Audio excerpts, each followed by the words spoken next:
एक टाइम था जब इंडियन कार्स का मतलब होता था बेसिक डिजाइन, कम फीचर्स और एवरेज सेफ्टी। लेकिन आज का डिमांड बहुत ही बदल चुका है। आज के लोगों को कार में चाहिए होता है sunroof, ADAS, 5 star safety, turbo engines. मतलब कि जो फीचर्स पहले सिर्फ इंपोर्टेड या लग्जरी कार्स में मिलते थे वो आज इंडियन कार्स में भी मिल रहे हैं, और वो भी काफी अफोर्डेबल प्राइस पे। तो दोस्तों, सवाल ये है कि इंडियन कार्स अचानक से इतनी फास्ट इंप्रूव कैसे हो गई। तो आज के इस वीडियो में हम इसी का ब्रेकडाउन करेंगे। सबसे पहला और सबसे इम्पोर्टेंट रीजन है कस्टमर पावर। पहले इंडियन कस्टमर्स को जो मिलता था वो वही एक्सेप्ट कर लेते थे, लेकिन आज कस्टमर्स के पास ऑप्शन भी हैं और काफ़ी इंफॉर्मेशन भी, जैसे कि YouTube reviews, crash test videos, real owner feedback, और सब कुछ के एक क्लिक पर अवेलेबल हो जाते हैं।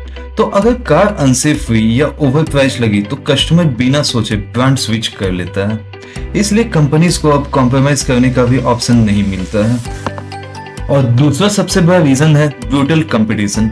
इंडियन कार मार्केट आज सर्वाइवल गेम बन चुका है।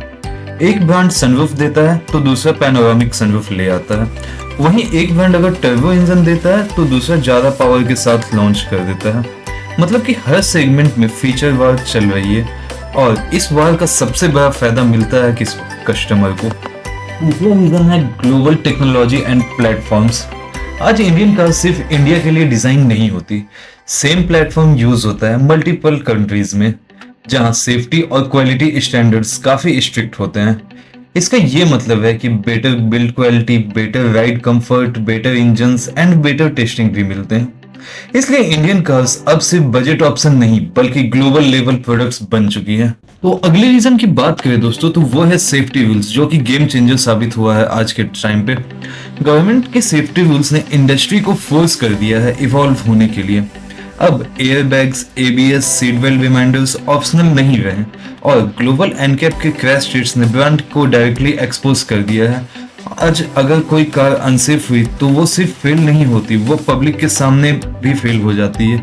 मतलब लोग अब काफी जागरूक हो चुके हैं। वो सिर्फ माइलेज पे ध्यान नहीं देते, वो आज के टाइम पे सेफ्टी भी देखते हैं कि कौन कार कितना बचाती है। अब वो दिन गया कि कार कितना देती है, अब लोग पूछते हैं कितना बचाती है। और फिफ्थ रीजन की बात करें दोस्तों, तो वो है EV revolution and future tech. Electric vehicles ने कार इंडस्ट्री को एक नया डायरेक्शन दिया है।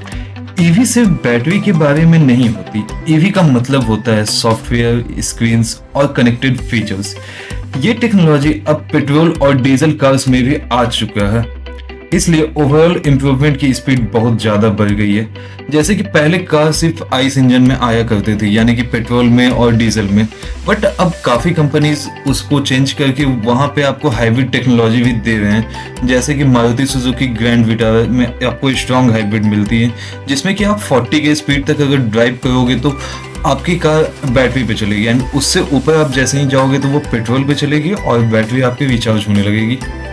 तो अब बात करते हैं दोस्तों सिक्स्थ रीजन की, तो वो है internet and social media pressure. आज के टाइम में एक छोटी सी प्रॉब्लम भी बहुत जल्दी वायरल हो जाती है, जैसे कि क्रैश टेस्ट फेल हो गया, सर्विस एक्सपीरियंस खराब रहा, या बिल्ड क्वालिटी में इशू मिला। सब कुछ इंटरनेट पे आ जाता है, और ब्रांड्स को भी पता है आज अगर गलती हुई तो कल इमेज खराब हो जाएगा। तो जैसे कि कई ब्रांड्स के साथ ये प्रॉब्लम होता है, किसी के सर्विस इश्यूज आते हैं, किसी के बिल्ड क्वालिटी इश्यूज आते हैं, तो उसके कारण बहुत बार क्या होता है कि कंपनी के प्रोडक्ट की सेल्स बहुत ही ज़्यादा डाउन हो जाती है। तो कंपनी को इस चीज़ का भी ध्यान रखना पड़ता है। तो आखिरी रीजन की बात करें दोस्तों, तो वो है वैल्यू फॉर मनी माइंडसेट।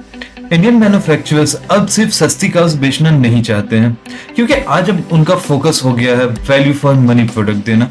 क्योंकि कस्टमर चाहता है कम रेट में safe car, feature loaded car, और साथ ही लॉन्ग टर्म रिलायबल कार।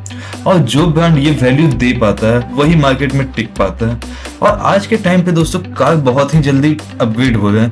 अगर कोई कंपनी अपने प्रोडक्ट को टाइम टू टाइम अपग्रेड नहीं कर पाती है तो वो मार्केट में टिक भी नहीं पाती है, और उनके प्रोडक्ट को लेना लोग कम कर देते हैं और एक टाइम के बाद छोड़ देते हैं। जैसे कि आपका फोर्ड का हो गया, फोर्ड ने अपने इको स्पोर्ट को, चाहे फिएस्टा को या फिर फ्री स्टाइल को, वो टाइम के रहते अपग्रेड नहीं किया, इसलिए मार्केट में उसकी डिमांड कम हो गई और एक टाइम के बाद फोर्ड को इंडिया छोड़कर जाना पड़ गया। तो दोस्तों ये थी कुछ रीजन कि इंडियन कार्स इतनी फास्ट इंप्रूव क्यों हो रही है। तो चलिए अब बात करते हैं कंक्लूजन की कि आखिर इंडियन कार्स का फ्यूचर क्या है। तो दोस्तों इंडियन कार्स फास्ट इंप्रूव हो रही हैं क्योंकि इंडस्ट्री पे प्रेशर है इंप्रूव करने का, और साथ ही कस्टमर्स भी स्मार्ट हो चुके हैं, कंपटीशन भी टफ है, और साथ ही सेफ्टी भी कंपलसरी है, और फ्यूचर टेक्नोलॉजी भी अनअवॉइडेबल है। और मैं सच कहूँ तो इंडियन कार इंडस्ट्री अब अपना गोल्डन फेज इंटर कर चुकी है, जो कि काफी अच्छा है। तो दोस्तों ये थी आज की वीडियो, और अगर आपको इंडियन कार्स का फ्यूचर एक्साइटिंग लगता है तो वीडियो को लाइक करो, चैनल को सब्सक्राइब करो, और कमेंट्स में बताओ इंडियन कार्स आज ग्लोबल ब्रांड्स को टक्कर दे रही है या नहीं। तो दोस्तों चलिए मिलते हैं अगली किसी वीडियो में, तब तक के लिए take care and drive safe.